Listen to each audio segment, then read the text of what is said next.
آج ہم ایک اور بابرکت مقام پر موجود ہیں جہاں سے 70 انبیاء علیہم السلام کا گزر ہوا اور حضرت موسیٰ علیہ السلام اپنے 70,000 اصحاب کو حج کی ادائیگی کے لیے لے کر اس وادی سے گزرے، اور یہ وہی مقام ہے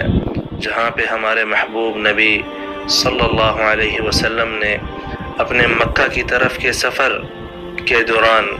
آتے جاتے یہاں پہ پڑاؤ فرماتے۔ نبی صلی اللہ علیہ وسلم نے جن کنووں میں اپنا لعاب مبارک ڈالا تھا ان کنووں میں سے یہ واحد کنواں باقی ہے جس کا پانی 1400 سال بعد بھی میسر ہے۔